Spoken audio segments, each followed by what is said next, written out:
All right, come on. Get me out of here. Do you, promise not to kill me?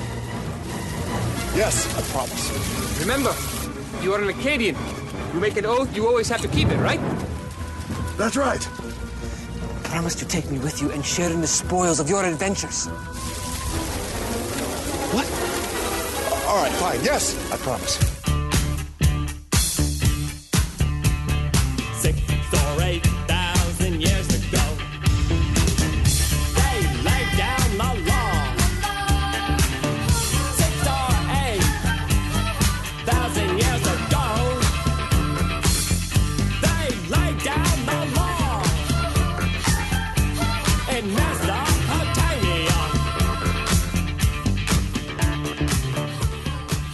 Hey everybody, and welcome back to another episode of What the Hell Happened to Them. Today we continue Dwayne The Rock Johnson saga with the, whatever. It's a movie. What's it called, Joe? It's called The Scorpion King. That's right. 2002. 2002, Scorpion King. That's right. I am your host, Patrick Scale, and with me, as always, is Jeffrey Joe Vekeman.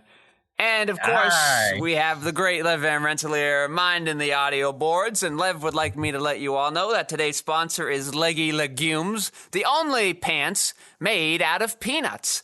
All right, Joe, give us a summary of 2002's The Scorpion King. Oh, I get it right here for you. A desert warrior rises up against the evil army that is destroying his homeland. He captured the enemy's key sorcerer, takes her deep into the desert, and prepares for a final showdown. That happens. Right? Did you find this somewhere? Where did this come from? This is the Box Office Mojo description. Synopsis. So, Joe, did you know, as I was trying to find this movie on Thursday night and searching on the Google machine, Yes. that there are, in fact, 5 Scorpion King movies? Yes. Also, are you saying that you didn't own this on DVD already? You do? Of course I do. I miss... As a lifelong fan of Dwayne The Rock Johnson, of course I owned his first theatrical feature that he stars in. Well, yeah, but you didn't even see The Mummy 2, Joe. Mummy Returns. I mean, I was like 10 or 11 years old. Okay, you were 10 or 11 when The Scorpion King came out. I was 12. Okay. And I knew how to rent videos from Hollywood Video. And then you kept them, and now you own it? Well, no, You outlasted them in their late fees? Ha ha ha, the ultimate revenge. Late fees. I miss late fees. Why? I'd rather have a late fee than lose access to a 48-hour digital rental that I probably fell asleep to. Have you seen these other Scorpion King movies? Is he in them? No, he's only in the one Scorpion King movie. There's other wrestlers in the follow-up direct-to-DVD sequels. Yeah, though. I'm glad you brought that up because here's my thought pretty much throughout the Batista, right? No, I don't know who that is. Here's my thought pretty much throughout the whole movie was this movie is nothing like the Mummy movies. It has nothing in the tone or genre. And also, this character is nothing like the character we saw in that Mummy movie. And it feels weird that I'm rooting for him at the end of that movie when he's just going to become the same type of king that he just killed. But then the credits roll and I see, executive producer Vince McMahon. Produced in conjunction with the World Wrestling Federation. Yep. I see what's going on here. So, Joe, can you sort of give a more detailed explanation of what probably happened than my crazy conspiracy theories? Well, when the World Wrestling Federation, World Wrestling Entertainment went public on the stock market, Vince McMahon announced that they're in the movie business. Because he says, we make movies. Like he's all in now. He wants to have the biggest movie star on his roster, and he just wants to take over Hollywood. He took over wrestling because that same year he bought his competition. The same year The Mummy Returns came out, he bought his competition WCW that was like kicking his ass forever, and now he's just like he has WWE movie studios. They make movies, and then I think it's this movie and then the next movie, Walking Tall, that Rock starred in. That's also a wrestling movie. Yeah, they make movies now, and so yeah. Yeah, declaration. Because what this actually reminded me of, it took me back to my Happy Days, like my viewing of the Happy Days when I was a child, and watching all these weird episodes where like Laverne and Shirley would pop in and wouldn't quite be the same characters we'd get in the show later on, or Mork and Mindy doing things, and I'm just like, oh, what we actually have in The Mummy 2 is a backdoor pilot for the Scorpion King franchise. Like, I don't know if he already had this idea for a Scorpion King type character, and then Vince McMahon found Steve Summers or went to Universal directly and was like, hey, will you help us set up our weird fucking action movie? And they're like, yeah, we can write that in, or we can rewrite a few things. Oh, yeah, we'll just throw The Rock in. He doesn't have to actually act or say any lines. It's fine. He's mostly going to be a computer scorpion anyway. And, it just sort of, then a year later, now they have this extra marketing boost from this, $400 million movie. And everybody wants to see the Scorpion King. And I wonder how many people were like me and were like, I don't know if this is going to lead into The Mummy 2 at all. It seems like we're going in a very different direction. But I don't know, Joe. You have the box office mojo up. How well did it do? Oh, my goodness.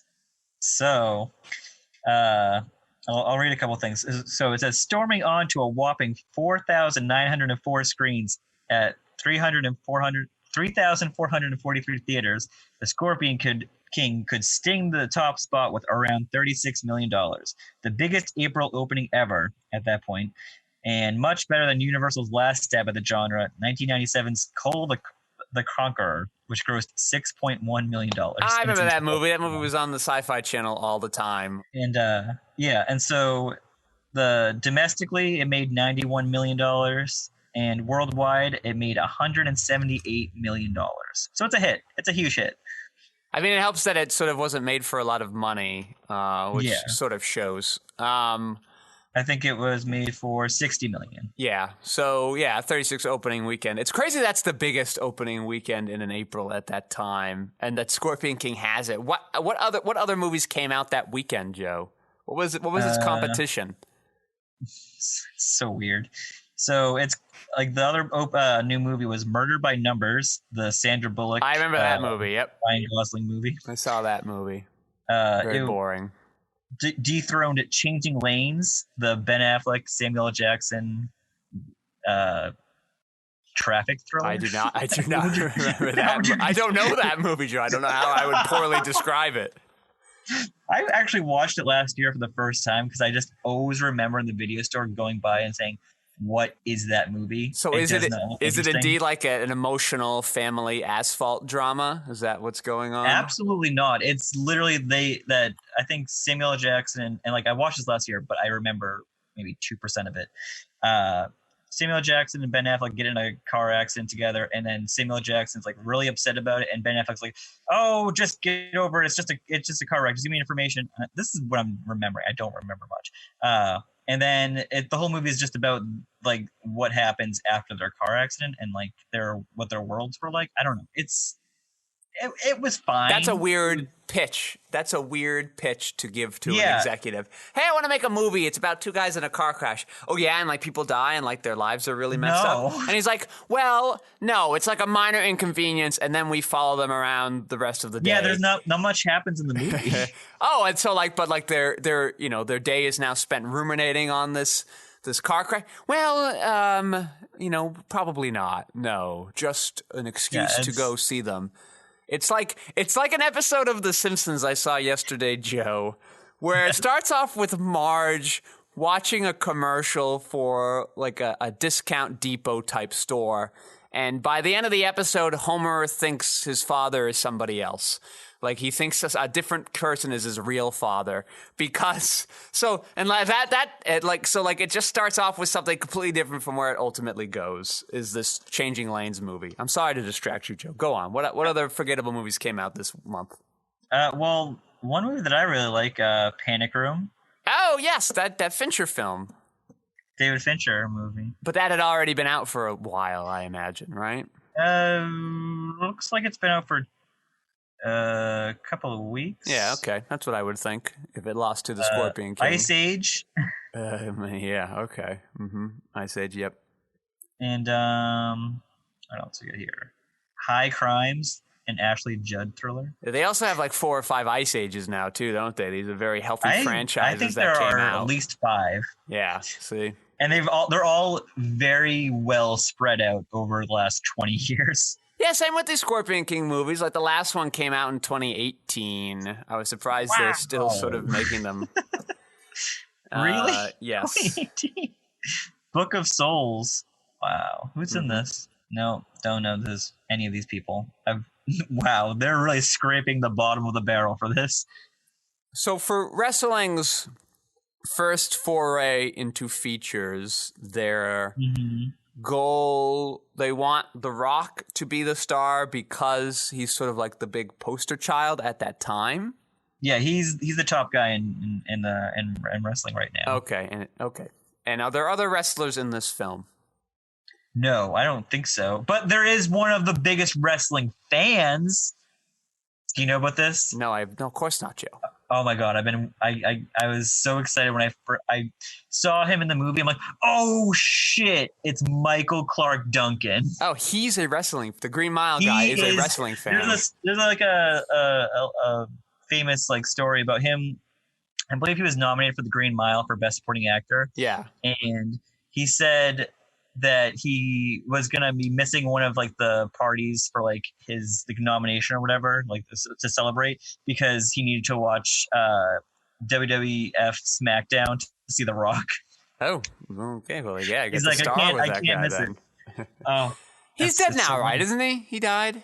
He did die. He's like one of these sort of tall people that die unfortunately young because of how tall they are. I think he was very young. Yeah, he was 54. Yeah. Wow, 2012. Yes, I do remember that. Did they say why? No. Oh. Yeah, it's a heart attack. That's sad. Mm-hmm. But yeah, Michael Clark Duncan. He's great. Wasn't he great in this movie? I mean, he was fine. Everybody was fine. The script was fine. My note when I first saw him was, holy shit, Michael Clark Duncan. Didn't remember he was in this, but he's a huge wrestling fan. Yeah, what helps all these years later, knowing he seems to be the biggest actor that I recognize so far in the opening of this movie is, well, he's probably coming back later. Yeah. I imagine he's going to be very important. More important than this king, because he's dead in 5 minutes. And maybe this traitor's son will be important, but in fact, he really doesn't do anything. Yeah. He sort of betrays the kingdom, hides out for a little bit, and then has like a half a second battle scene with Michael Clark. It's not even like a cool, long fight, and then Michael Clark Duncan gets the best of him. He just like trips him off a horse and is like, all right, well, you're dead now. And like, that's it. This movie probably could have used a second draft. I don't know. That's just me talking. It feels like like a lot of things just sort of happen. Like The Rock is being attacked by fire ants. And it's similar to a Nick Cage type insect invasion. And the bees. The bees. Remember the bees? Yeah. So The Rock is being attacked, and this other guy just sort of is like, hey, I'm going to get out of this hole. And then, boom, he's out of the hole. And then he's like, hey, listen, I'm going to leave you to die unless you let me go on all your adventures with you. Why do you want to go on his adventures? Why would you want to do that? Just leave. Just go on your merry way. I need to stop you for 1 second, random guy. Because there is no explanation how this guy who was next to him gets out of the hole. He just magically and you think, oh, maybe he's got magic sneaky powers. He never is magically sneaky ever again. He only just the terrible comic relief in this film. So it didn't help him save the day at the end. He didn't magically sneak and then set the town citadel on fire. Which ultimately didn't destroy seemingly any part of the town citadel. So wasn't quite. It did set off a lot of explosions in random places. I don't know why or how that works, but it did look cool. It didn't ultimately matter. Then he captures the sorceress. The sorceress first of all, spares his life because she wants him to save the day, but is mad when she takes him and really wants to leave. But then when he captures her and she admits that she actually doesn't want to leave, then they're friends? What the? Yeah. Like, nobody cared about anything happening in this movie. They just wanted it to get done and to do their best to look cool when it happened. Okay, so the notes were probably like, make The Rock a badass. Yeah. Make sure he kills a lot of people and he looks cool doing it. Make sure the movie's over 90 minutes. Thank you. Yeah, that's pretty much what happened. And they're like, you got to set in the classical world. And the guy's like, well, what if I don't know much about sort of really ancient history? He's like, well, It's okay. That's probably fine. You don't have to. Just throw out some buzzwords and you'll be fine. But, okay, hold on. What are the buzzwords that caught you? Here's sort of some random stuff that's getting thrown around. Akkadians. Yes. Probably still all alive and plentiful at this time. So I don't know why they have to be the last of them. Yeah, there's 3 guys, and 2 of them die right away, and it's just The Rock. Mesopotamians, Babylonians. Well, I think there's actually 3. There's a guy that doesn't matter because he never gets a name, and like, oh, well, that guy's going quick. Mm-hmm. I'll miss him. And indeed he does, because then the brother comes back, and he's not dead-ish, only to be very quickly killed. Yes.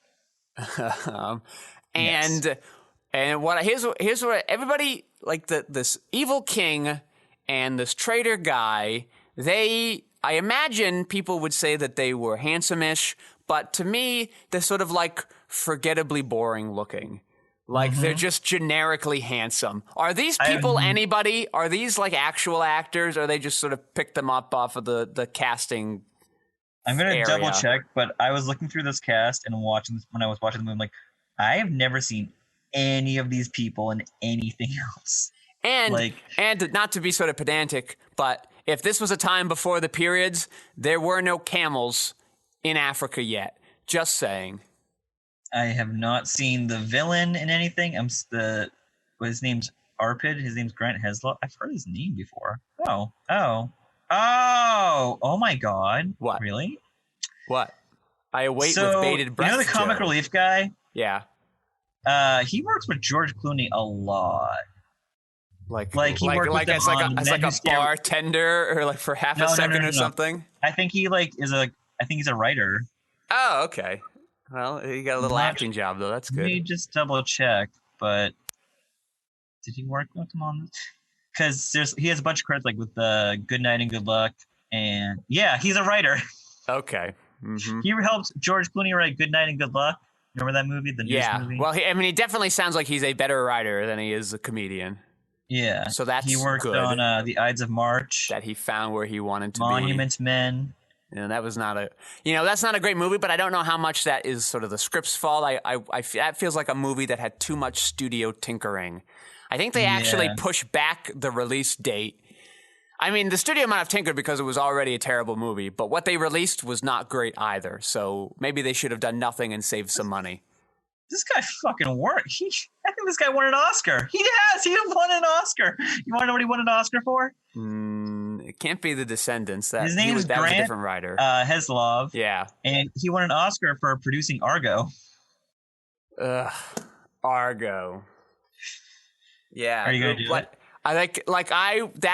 That year, I sort of got back into movies thanks to the sort of the wonderful Anna Karenina film by a director whose movies I mostly don't like. So it's crazy that he pulled that one out of his butt.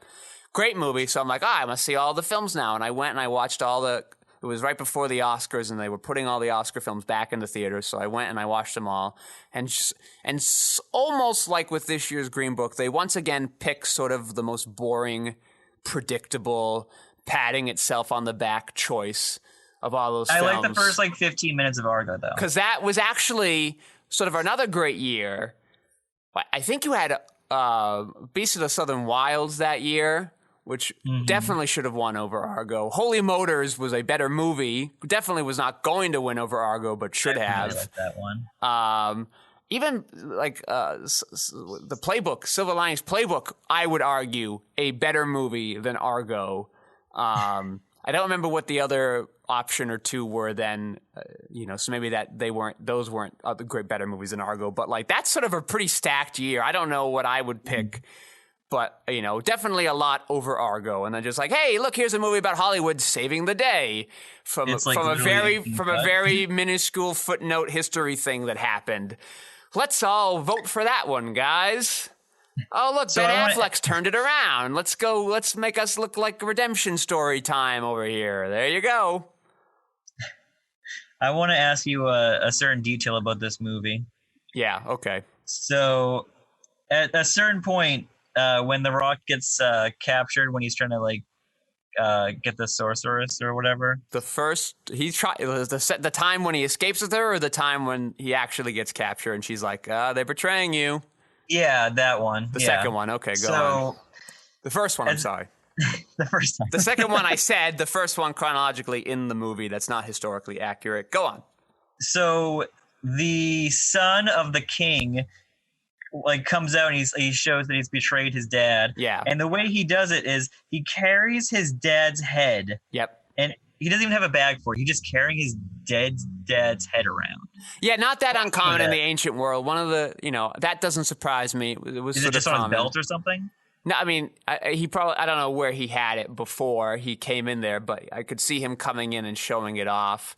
Probably he had to, because the story is that when, Caesar is struggling for control over the Roman world, an attempt of making himself a dictator perpetuus. He has sort of his opponent, Mark Antony and Cleopatra. And Mark Antony with Cleopatra flees to Egypt after they lose the Battle of Pharsalus, and the Egyptian pharaoh there should still be related to Cleopatra kills him, Mark Antony, and gives his head to Caesar in a basket. Like that, this is a way to sort of supplicate the people in charge. Like, look, I killed your enemy. Here you go. Back then, he mailed it. Nobody sort of went anywhere personally. That would be stupid. But this guy, I guess, wants to hang out with the king because he's a celebrity effer. I don't know. So he sort of, he might have brought in a basket and then had the head up. Why do they do that, Joe? Because it's cool looking. That's why, Joe. Okay. So I just want to ask, what do you think of The Rock whistling a lot? I don't remember him whistling. Did he whistle? Oh, are you kidding me? Is he whistling to summon the camel, like a hi-ho silver kind of thing? He whistles to summon the camel. He whistles to make sure his brothers and his friends know the direction they should be heading for their plan that they've made to infiltrate the campsite that they were trying to get into. He whistles a lot, and he's always like a fantastic Mr. Fox whistle. That feels like another weird thing for you to get stuck on. This is like the spitting thing in Waterboy. Like, why does it matter how much he whistles? I liked it though. It's not anything like the spitting. Well, I did not notice it, so I seem to be indifferent to the whistling. I'm sorry. I wish I counted how many times he whistled, because he whistled a lot. Here's sort of the biggest thing the movie sort of has a missed opportunity for. We see in the beginning of the movie, The Rock is about to shoot. First of all, The Rock goes, the tropey, precocious kid helps him out. Mm-hmm. Whatever. Rock is going to then go and shoot the king, but first sees the king capture an arrow. Right? And then, but then that should make him give pause, but then he's like, fuck it, I'll do it anyway. Maybe mine will hit. And then the little boy comes in, and they're going to chop off his hand. Now The Rock's like, oh no, do I shoot the guard that's about to chop off the little boy's hand? Or do I shoot the king? To which I thought, well, Rock, if you shoot the king, that will make a really good distraction to let the boy escape from the guards, because now everybody has to protect the king. So I don't know why you have to make a choice. But also, why do you think you can still shoot the king if you just saw him capture an arrow in midair? And then, more egregiously, why is the arrow what kills him at the end of the movie? We know he can capture it.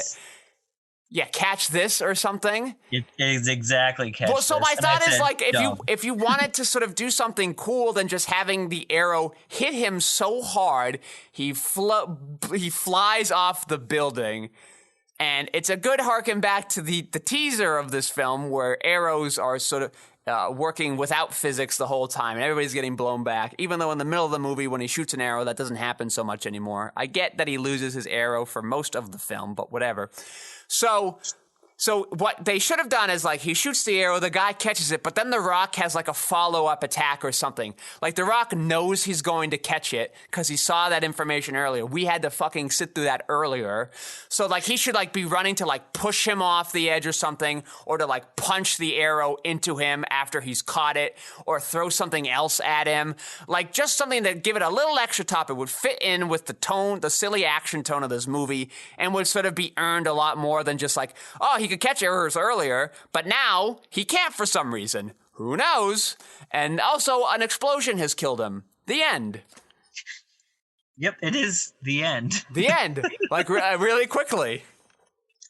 Speaking of the end, what'd you think of that sick end credit song?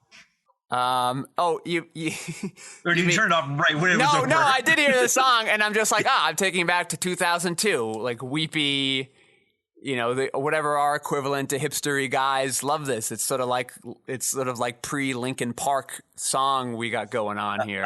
Hold on, I got it right here. Let me sing the song for you. Don't sing the song for me. No, it's I Stand Alone by Godsmack. Oh my god, Godsmack and like Nickelback, they're all those like. Yeah, I mean, it was certainly the type of sound that wrestling fans would like. I could see why they picked that song. Oh my god, this is such a wrestling fan song. Yeah. Oh my gosh. When I heard the song, I'm like, oh no. It brought me back to like Creed. Do you remember Creed?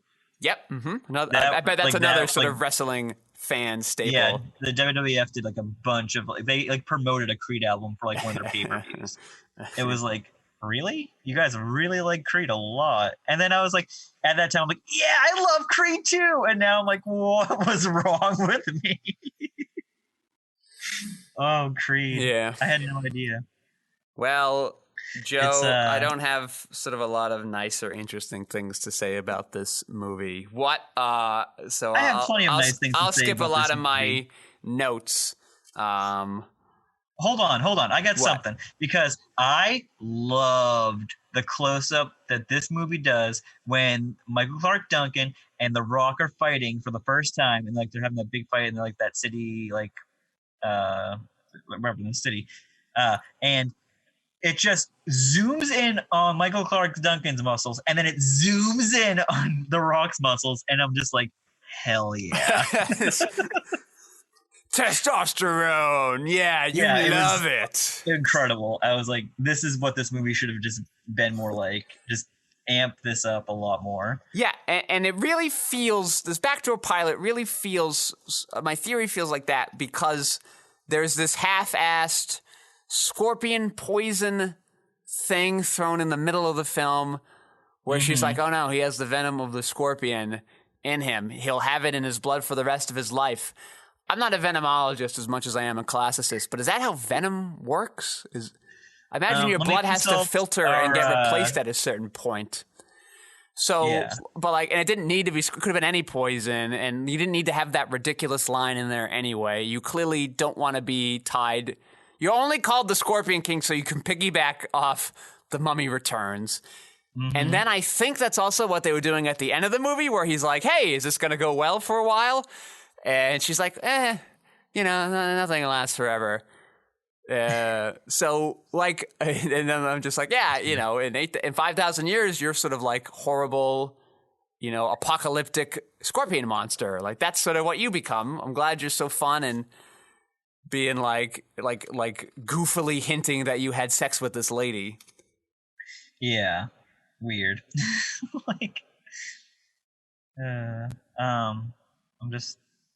So I think there was talks with The Rock if he wanted to do a sequel, and I think he was just on to other things already. So he was just like, I want to do something different. He was already on to other things?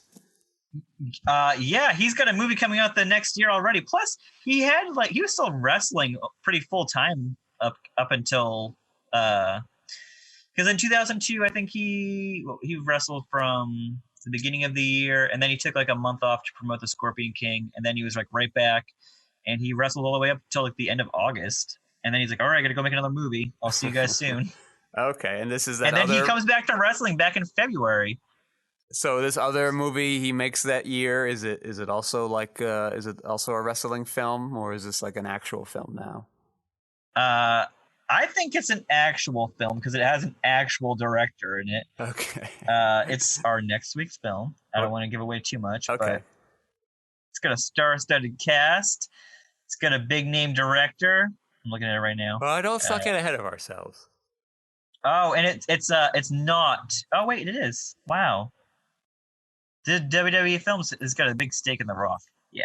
Okay, They're so still sort of a wrestling film, just one with a little more credence, I guess. Maybe I don't know if it's coming out in the same year. Would the Scorpion King have come out yet as they're shooting it? What's that? Sorry. I don't like. I'm just wondering. Like, is this a film that The Rock would have gotten because of the Scorpion King's success, or is this next movie still too recent? I think this next movie is too recent. Okay. I think they were like, "All right, you made this movie. Now here's a new like action film for you to do." Okay, yeah, that's like we saw. They probably saw like that the tracking for this movie was like getting a lot of like buzz, and he's like, "All right, let's go to your next one, and then we'll go from there and see how you do." Listen, let me tell you, Joe. The best part of this movie is that it is 40 minutes shorter than The Mummy 2. Oh my god! It is one full episode of The Good Wife shorter than The Mummy Returns, and thank goodness, because I don't know if I could have done another 10 minutes, let alone 40. I think I have just the right amount of goofy, mindless action. I think that if you're gonna make a movie like this is probably the length you want it to be. Yeah, no, I thought it was much better paced too. Like I did not think it was much better paced. I thought there was. I mean, it takes a while because it's like it's just like it gets to a point where like, oh, we're already here at the ending. That was like no, we didn't really do much to get here, but you know what? I'm glad this means it's almost over. That's I mean, I was just happy that I like you said didn't have an extra 40 minutes to be like, all right, sitting around, just like, okay. We get more one-liners getting thrown around. Okay, generic, vague dialogue that could have been said by any character. Gotcha. Okay, hey, we're over. All right, yeah, we did it. All right, yeah. It just explosions felt like for no hollow, reasons. So okay, you're wanting a little more substance. Yeah, mm-hmm. And this movie has none of it. No, and it's fine. So if you're gonna be that fun, if you're gonna be like an 8-team type movie, just keep it short. You know, that's all I'm saying. And I like the 18 movie a lot. I like the 18 movie a lot. So, like, keep it short. That's all I need you to do. I know. I need to watch this 18 movie. Great movie. If you're going to be an Expendables movie, like, be short. That's all. Are those movies even short? I feel like they're short. At least I don't mind them. And that's a weird franchise where they actually get better as they go. That's crazy. I've never seen an Expendables. Yeah, they're Expendables are not short. They're 2 hours and 10 minutes. Well, then they don't feel that long. Maybe they're more fun than this one. I don't know. Or they're probably I don't know. There's like the first one takes itself a little too seriously. The second one maybe is a little too jokey. The third one finds like a really good place in the middle. And also like the bad guy is like post anti-Semitism, Mel Gibson, and he sort of lets his crazy out. Like you're legitimately afraid because you know, like, oh, is this what Mel Gibson's like in real life? Is this what he's doing? Because I'd believe it. And like, it's sort of a very interesting kind of feel to have. So if you only watch one, that third one I think is sort of the best one. The second one can be kind of a fun, wacky thing as well. Remember when we thought Mel Gibson, like in that time where he was just a movie star and we didn't know anything about his personal life. Yeah. We're like, we love you, Mel Gibson. And then we found out what a shithead he was. And we're like, can you go away? Yeah, there's actually an episode of The Simpsons from like the early 2000s where Mel Gibson's in it and Homer helps him make a remake of Mr. Smith Goes to Washington. Yeah. And the whole time I'm watching, I'm like, this takes it's weird that every character, the whole point of the episode is that everybody loves Mel Gibson. Yeah. And I'm like, oh, that's going to change real quick. Good thing he got that codified when he did, because that window was closing.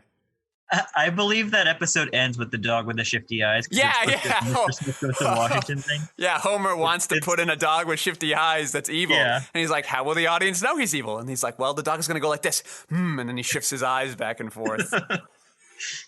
Yeah, I love that Homer. I watch that episode of that show instead of. It's good. Homer talks Mel Gibson into having Mr. Smith Goes to Washington end with a giant parade of bullets.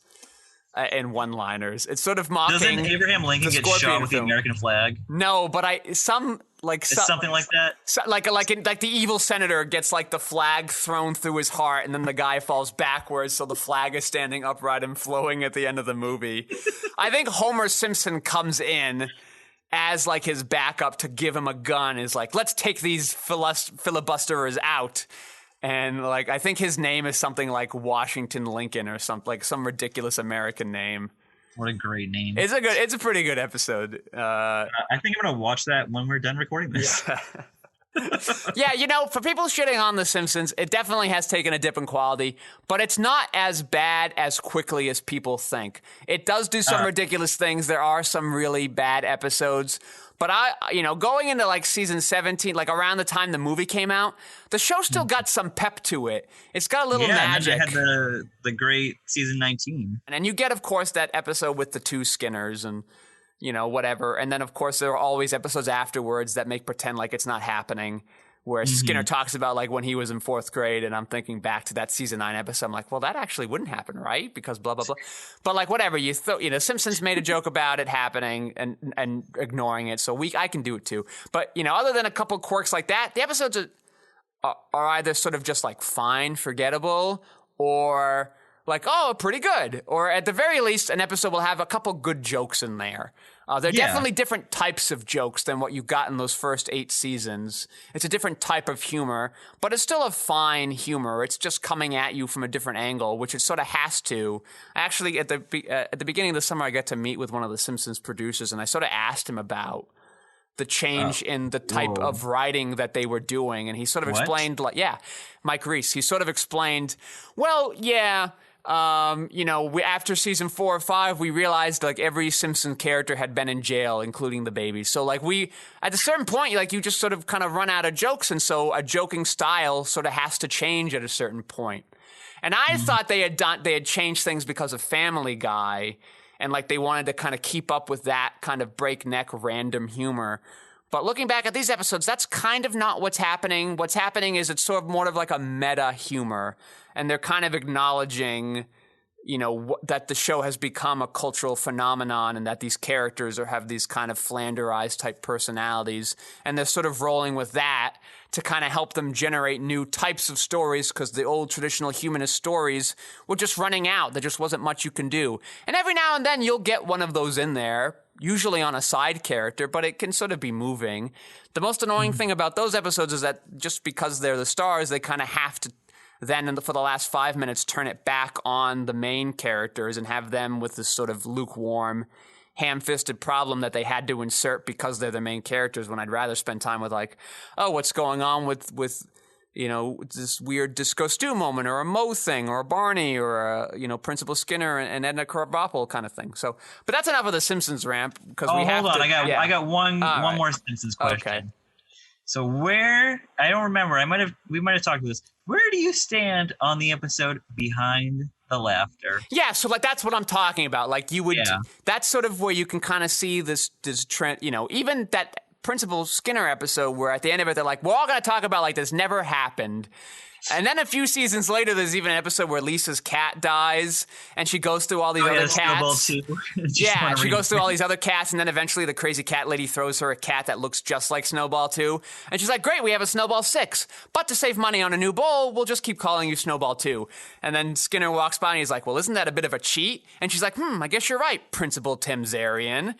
And he's like, okay, carry on, Lisa. Snowball 2, and he walks away. So, like, they know sort of what they're at, and the things that they're doing are ridiculous. So, for that episode, when it came out, like, I'm fine with it. You just sort of have to acknowledge that it signals, a new kind of thing. Because they already had sort of the Simpsons sitcom showcase and the 130th episode spectacular. So they've already sort of played in their better years with this sort of meta-type humor and acknowledging the show within a show, but not being clear if they're like actors or animated characters. So, like, I don't know. I'm fine with it. They only did it once. It was a season finale, which I think is sort of the kind of perfect place to put it. We're used to their tree houses of horrors, so I don't know why we can't have this exist too. in my mind. So, it's just a different style of humor. If you don't like it, I get it. But, if you do, the jokes still work. It's still kind of funny. Even, I don't know, in 2005, 2006, the show's still working. It's not at its peak anymore, but there were a lot of shows in 2006 that didn't come close to mid-tier Simpsons that went on for many years. I know I watched too much TV back then. That's okay. Thank you for listening to our episode about The Simpsons. Did Dwayne The Rock Johnson star in an episode of The Simpsons yet? I imagine he's had to at some point, right? It's so easy to do. Let me just... That's how little there is to talk about the Scorpion King. We decided to talk about something more interesting for the last 10 minutes of our very short podcast episode. Yeah, I mean... It's fine. This movie's fine. It's like a 5, right? Yeah, I'm really nervous about this, Joe, because I don't know most of these movies that are coming to. I don't think I've remembered, since the first episode premiered, other people are like, hey, when are you going to do this? When are you going to do this? Can I be on? You're going to love this movie. Wink, wink. And I go, I don't know any of these movies. I haven't heard of any of these movies. The Rock has not been on The Simpsons, but he has been on Family Guy. Ugh, yeah, okay. Ugh. And so, I'm worried that I'm going to hate all these movies, and it's not even going to be, I don't know, am I going to form the same attachment with The Rock that I did with Sandler? Is that Stockholm Syndrome going to come? Because I think it hurts that... He made good movies, though. He's made some actually good movies. He's made some interesting movies, and he has a couple of, I don't know, weird-ass movies, that are fun. I think... I'm not going to jump into it right now, but... There's something there. It's not just oh my god, this well has run dry already. No, there's something there. Is there, so here's what I sort of noticed, and it sort of trickles out into Hollywood today and some of the issues we're having. Mm-hmm. Is there an issue with sort of the mass amount of killing of these people that is that we seem to galvanize and kind of canonize as heroic? Is this a problem?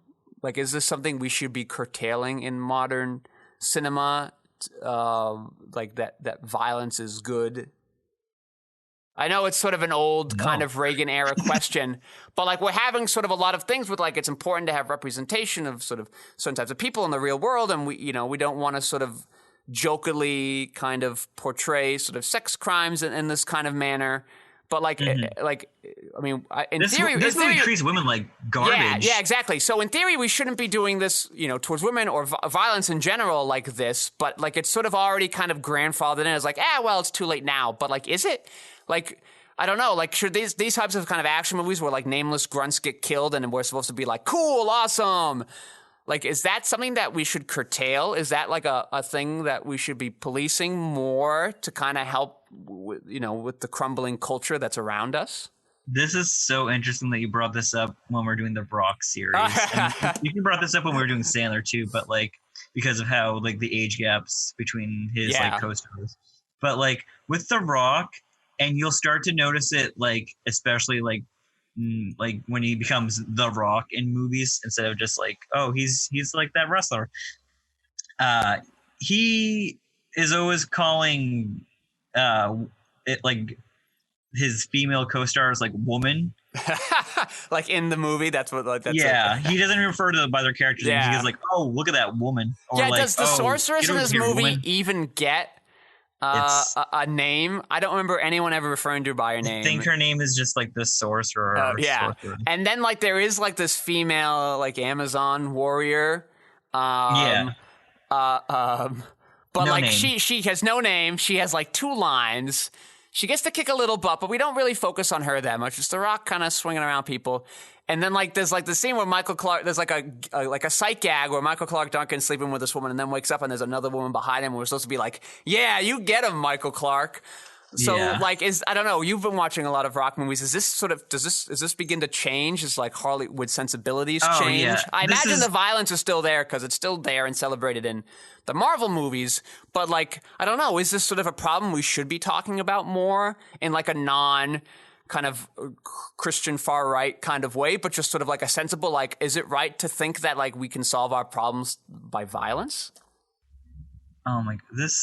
We should get a couple more movies under our belt so you can get like a more feel for what. Yeah, this is sort of something I'll keep monitoring as we go. I don't want us to take too much time on it, but like it's a sort of a thought that I had as I was going through it, and I'm just like, and it reminded me of I don't know, like it just seems like movies like to have like just a bunch of these like evil guard people that like the heroes can kind of dispatch quickly, and we don't feel guilty about it. But I think. Like, I don't know, like there's another show that I watched that I won't name here because it's extremely nerdy, but like that show that's been around since the 70s and it cares deeply about those no-name guards and about the kill, and they want you to feel bad for them so you don't leave that episode and think like, it's okay war is good. You like Star Trek. It's not Star Trek. I don't like Star Trek. It's not bad. I just don't like it. I've seen those J.J. Abrams movies, but I've never seen it. Is Quentin Tarantino making a 30s gangster Star Trek film? Is that what I read? No. How many movies has he said he's going to make that he never makes? Okay, but like if you're going to make a Star Trek film, why is it? Movie, and if he wasted on a fucking Star Trek movie, but it's Star Trek in the 30s gangster times, so everybody's going to be like, yeah, see, beat me up, Scotty, see, yeah. Oh my God. Okay, so yeah, that's something we'll keep an eye on, even as we traject the Rock's glad you brought that up. Career, which brings us to last looks. So, any last looks before I get into my theory crafting here on The Rock's career trajectory, Joe? Last looks. Let's get some more campy Rock movies. Okay, so you're all for it. You're ready to go. Close up on those muscles. Right, and yeah. We didn't talk about he makes the goofiest, funniest faces in this movie. Every time he's just like, yeah. Or like when he kills somebody, he's proud of it. Yeah, when he's like, hey, didn't you lose your power? Because, and you're just like... Or like when the snake is going to bite him and he's just like, ah! Yeah, why do all the snakes only go after... Well, how are the snakes trained to only feast on the Rock and not the king? That makes... Like, the king doesn't care about the snakes at all, but everyone's going after the Rock for no particular reason. That's odd. I didn't know why because the sorcerer... he's the main character. Yeah. Didn't you know that? No, I didn't know why the sorceress didn't have her powers anymore. I'm glad the Rock eventually explained it by the end of the movie, but was that set up at all? Because that came out of nowhere. And I'm just like, why does the king think she doesn't have her powers anymore? And then I'm like, well, why doesn't she have her powers anymore? But then, like, she did have her powers, so, like, why wouldn't she just pick the ones that didn't have the snake and be fine with it? Like, but again, I'm sorry, the Scorpion King. I thought way more than a schooner. Yeah, exactly. I know you actually didn't care about these things, and you didn't have to because you didn't want to be that movie, and I acknowledge that. So I'm sorry for picking on you for these little things, but it does bother me because I'm pedantic like that. So I'm sorry. That's fine. So my last, so you like it, you sort of like the cult of the Rock, and you like this sort of star charisma that he has, and that's sort of how the star system works anyway. So you just want to see him in other things. I get that, fine. So for me, we sort of talked about at the beginning of the episode, clearly the WWE worked out a film for him to be their flagship movie star guys. They wanted to get into movies. So of course he's going to be in the first film that they ever produce. His friend, do he and Vince McMahon have a good relationship now? Or at the very least, did they then when they were making this movie? I imagine they'd have to, right? Yeah, well, I think Vince was just a little upset that after he was making his movies, but he was like, he's not able to promote him as a wrestler anymore. And so that's when I see. Their revenue went, not the revenue, their viewership? The viewership went down. The buzz around the WWE. Yeah, there's like peaks and valleys with wrestling viewership. Sure, makes sense. There's sometimes where it's hot and the business isn't hot right now. It hasn't been hot in a while, but it'll. And is this because of Corona, or like there's just a lack of star power anymore? Lack of star power, especially with coronavirus going on. I see. So that makes sense. Yeah. So their biggest star is he just recovered from. Oh my God! My brain is all over the place. He didn't have cancer, but he had leukemia. Roman Reigns. Okay. He was actually in one of the Rock's last movies. Oh, really? The Sean Hobbs and Shaw movie. So this guy's a big deal wrestler guy now. Yeah, he's The Rock's cousin, and he's like the big star right now. Okay. But he's taking care of his family and taking care of his health. So he's like, I can't be on this show right now. I'm going to be safe. So they're still doing shows. That's crazy. Doesn't feel smart. They have not stopped once. They had WrestleMania this year, and to a crowd of 10 people. No, there was no fans in the building. They made the joke, and they made a T-shirt out of it saying their biggest fan was the only person in the building, and it was a giant fan above them. I see. Okay. So I get why The Rock would do this movie, and he even gets the benefit of getting to sort of sneak his way into another actually big blockbuster film. So, it totally makes sense why he would do this film. Another interesting thing is, what audience member of The Mummy 2 saw giant scorpion, crappy CGI monster and thought, oh, I want to know that guy's story. I bet he's got a fun little story. Yeah, let's go check out that guy and see how he defeats a different evil emperor while smiling goofily the whole time. So what a weird thing that they had to work out. And I saw that Steve Summers did the story of this oh my God, thing. he did? And I wonder if he just got that credit because he invented the Scorpion King in his Mummy movie. And so they had to give him something because he gave him the main character idea, even though they're barely the same thing at all anyway, except for a few half-assed remarks. So they, like we said at the top of this episode, they've changed his whole background. Like they gave you he doesn't even sound like the same guy. Returns, and then they're like, no, just disregard everything. No, because that makes sense. It just sounds like it would. Like, this is how he gets his kingdom, and then I don't know. Afterwards, for some reason, he decides he wants to go conquer everybody, and maybe because he has a sorceress, he's able to. But I don't know why she'd want to do that again. Whatever. So I don't know. I could see it. It just didn't feel like this guy would turn into that guy. Like, I don't know what. Maybe being a king really does suck. I don't know, but. But I would rather have seen a movie about how someone like the guy at the beginning of this movie, who for some reason has what seems to be like ninja shuriken, even though he's an Akkadian. I don't know why there are sort of Chinese people hanging around sort of the Africa and Middle Eastern area, the Fertile Crescent area anyway. So whatever, but especially at this time period. But fine, you don't care movie. I get it. All right. So whatever. Also, correct me if I'm wrong. Yeah. Was there an actual scorpion in this movie? No, I don't think so. Just that arrow tipped with poison. Yeah. So that's it. Should this have been called something else? No, because that was the whole marketing thing. Like, hey, you remember the Scorpion King from that movie you saw last year? Well, yeah, here's but his wasn't story. The Scorpion King yet? Well, you see him become the Scorpion King. So but it's not the becoming of the Scorpion King that I was interested in. I don't want to see how he becomes a king who's got scorpion poison in him, which I didn't know why he was called the Scorpion King. Yeah. I want to see him lead an army of Anubis. I don't know. Like, how does he make that deal? I don't know. Anubis, you brought Anubis back into this. Yeah, I don't know. Okay. Well, I want you to bring up Anubis in every episode. I will do. We would like to thank our sponsors, Leggy Legumes, for the man who wants a protein-heavy pant source. Leggy Legumes are for you. You can check them out at www.leggylegume.com. We'd like to, of course, thank Lev Van Rensselaer, the audio maven, making the sweet, sweet audio sounds you're craving. And, of course, I'd like to thank my remote guest, Gargly Joe Vekeman, for joining us. I'm not the guest. I've got the co-host. You're right. You're. I don't know why I said that, Joe. I apologize. I almost went Jiminy Joe Vekeman, but remember our intern Jiminy? Oh shit! I'm gonna have to. Yeah, I haven't even talked to him since I think it was like 2016, 2017. I'll go find him on the social media. I'll see what he's up to.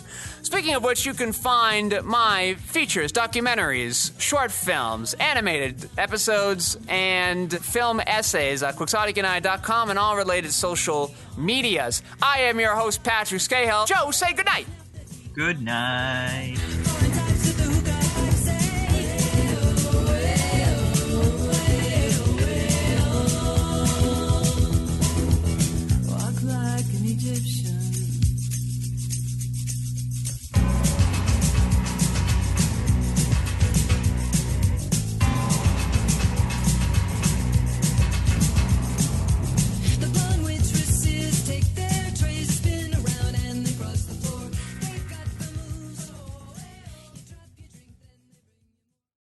Project Power. And it bored you. I just don't. Netflix movies, unless it's like has a tour behind it, feel like Netflix movies.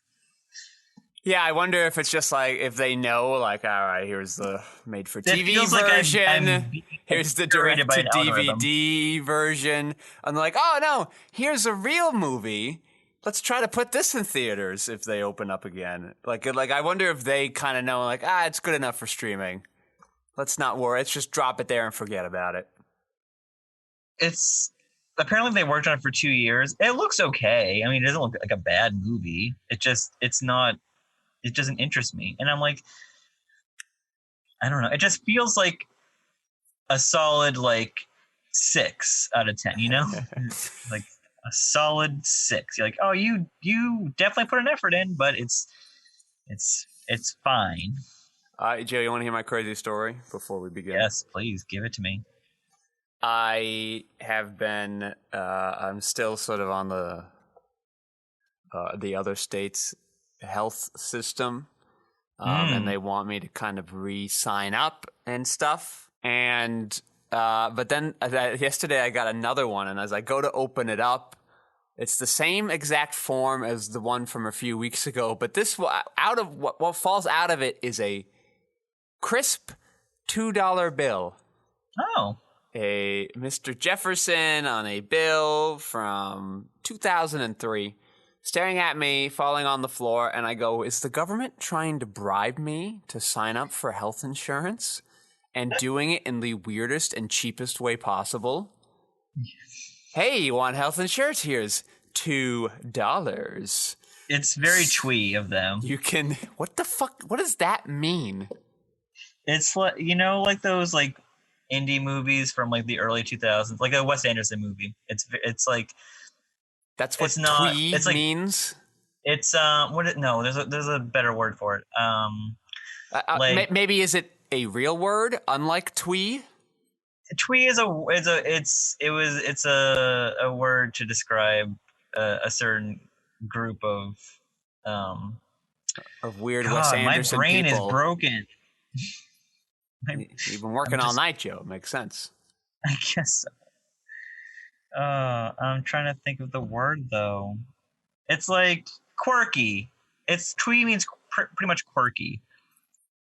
I mean, to me, it feels insulting that they want to bribe me, but it's even more insulting that they bribe me so little. And it's probably the most insulting that they bribe me with this useless piece of paper that I can't really bring to a store. The best I can do is go to a bank and trade it in for $2 real. Like, but are banks even open? Also, do people really want to handle cash anymore? Because any place that I go to that, like, you can check out with a credit card, they love that you don't have to touch anything that they're touching. Yeah, did I get somebody's Corona buck? Like, is this all coated in germs now? I don't know. It could be. What an odd. I like the back of the $2 bill, though. I think it's the signing of the Declaration of Independence. It's sort of like a big landscape type of photo. Oh, that's nice. Yeah, it does looks pretty good. I understand why we don't have them anymore. But that's just the way inflation goes. All right, Joe, I've prattled on enough. You ready to dive on in? Let's go. Okay.